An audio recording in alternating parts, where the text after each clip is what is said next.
ದೇವೇಗೌಡರ ಬಗ್ಗೆ ಕೆಎನ್ ರಾಜಣ್ಣ ಅವಹೇಳನಕಾರಿ ಹೇಳಿಕೆಗೆ ಸಂಬಂಧಪಟ್ಟಂತೆ ರಾಜಣ್ಣ ಹೇಳಿಕೆಯನ್ನ ಅಸ್ತ್ರ ಮಾಡಿಕೊಂಡಿರೋ ದೊಡ್ಡಗೌಡರ ಫ್ಯಾನ್ಸ್ ಸಚಿವರ ವಿರುದ್ಧ ಸಾಮಾಜಿಕ ಜಾಲತಾಣದಲ್ಲಿ ಪೋಸ್ಟ್ ವಾರ್ ನಡೀತಾ ಇದೆ.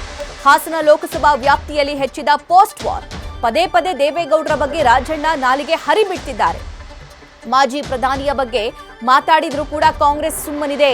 ಚುನಾವಣೆಯಲ್ಲಿ ಕಾಂಗ್ರೆಸ್ಗೆ ಪಾಠ ಕಲಿಸೋದಕ್ಕೆ ಒಕ್ಕಲಿಗರ ಕರೆ ನೀಡಲಾಗಿದೆ. ದೊಡ್ಡಗೌಡ್ರು ಅಂದ್ರೆ ದೇವೇಗೌಡರನ್ನ ಪದೇ ಪದೇ ಹೀಯಾಳಿಸ್ತಾರೆ ರಾಜಣ್ಣ. ಹೀಗಿದ್ರೂ ಕೂಡ ರಾಜ್ಯ ಕಾಂಗ್ರೆಸ್ನ ನಾಯಕರು ಅವರ ವಿರುದ್ಧ ಯಾವುದೇ ಕ್ರಮ ಕೈಗೊಂಡಿಲ್ಲ. ಅವರು ಕ್ಷಮೆ ಕೇಳೋದಿಲ್ಲ. ಇದನ್ನ ಎಲ್ಲಿವರೆಗೆ ಸಹಿಸಿಕೊಂಡಿರಬೇಕು ಅನ್ನುವಂತಹ ಪ್ರಶ್ನೆ ಜೆಡಿಎಸ್ನ ನಾಯಕರು ಮಾಡ್ತಾ ಇದ್ದಾರೆ. ಇದರ ಮುಂದುವರೆದ ಭಾಗವಾಗಿ ಇದು ಒಕ್ಕಲಿಗರ ಯುದ್ಧ ಆದಂತಾಗಿದೆ. ಮತ್ತಷ್ಟು ಡೀಟೇಲ್ಸ್ ನಮ್ಮ ಪ್ರತಿನಿಧಿ ಕಿರಣ್ ನೀಡ್ತಾರೆ. ಕಿರಣ್, ರಾಜಣ್ಣ ಅವರ ಈ ಒಂದು ಪೋಸ್ಟ್ ಅನ್ನೇ ದೇವೇಗೌಡರ ಫ್ಯಾನ್ಸ್ ಒಕ್ಕಲಿಗರ ಅಸ್ತ್ರವಾಗಿ ಇಲ್ಲಿ ಪ್ರಯೋಗ ಮಾಡ್ತಾ ಇದ್ದಾರೆ. ಇದು ಎಷ್ಟರ ಮಟ್ಟಿಗೆ ವರ್ಕೌಟ್ ಆಗೋ ಸಾಧ್ಯತೆ ಇದೆ? ಸಭಾ ಏನು ಮಾಜಿ ಪ್ರಧಾನಿ ದೇವೇಗೌಡರ ಬಗ್ಗೆ ಆಗಾಗ ಹಾಸನದ ಉಸ್ತುವಾರಿ ಸಚಿವ ಸಹಕಾರಿ ಸಚಿವ ಆದಂತ ಕೆಎನ್ ರಾಜಣ್ಣ ಅವಹೇಳನಕಾರಿಯಾಗಿ ಆಗಾಗ ಮಾತಾಡ್ತಾ ಇರ್ತಾರೆ. ಇದು ಮುಂದುವರೆದ ಭಾಗ.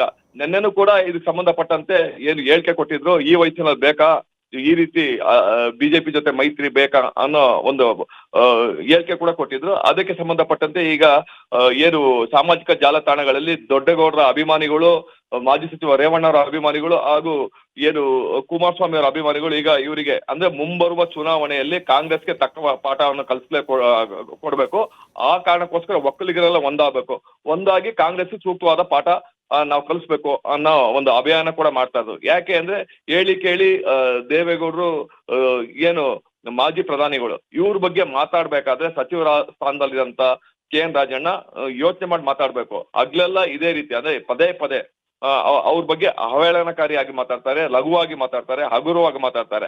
ಇಷ್ಟೆಲ್ಲ ಮಾತಾಡಿದ್ರು ಕೂಡ ಏನು ಕಾಂಗ್ರೆಸ್ ಹೈಕಮಾಂಡ್ ಆಗ್ಲಿ, ಕಾಂಗ್ರೆಸ್ ರಾಜ್ಯ ಮುಖಂಡರಾಗ್ಲಿ ಅಥವಾ ಕಾಂಗ್ರೆಸ್ ಯಾವುದೇ ಶಾಸಕರಾಗ್ಲಿ ಸಚಿವರಾಗ್ಲಿ ಅವ್ರಿಗೆ ಬುದ್ಧಿ ಹೇಳ್ತಾ ಇಲ್ಲ.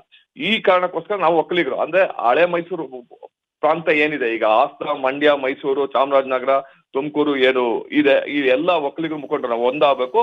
ಕಾಂಗ್ರೆಸ್ಗೆ ನಾವು ಸೂಕ್ತವಾದ ಪಾಠ ಕಲಿಸ್ಬೇಕು. ಅಂದ್ರೆ ಕಾಂಗ್ರೆಸ್ ನಾವು ವೋಟ್ ಕೊಡಬಾರ್ದು ಅನ್ನೋ ಒಂದು ಏನು ಪೋಸ್ಟ್ ವಾರ್ ಕೂಡ ಆಗ್ತಾ ಇರೋದು ಸಾಮಾಜಿಕ ಜಾಲತಾಣಗಳಲ್ಲಿ ಇದು ಹರಿದಾಡ್ತಾ ಇದೆ.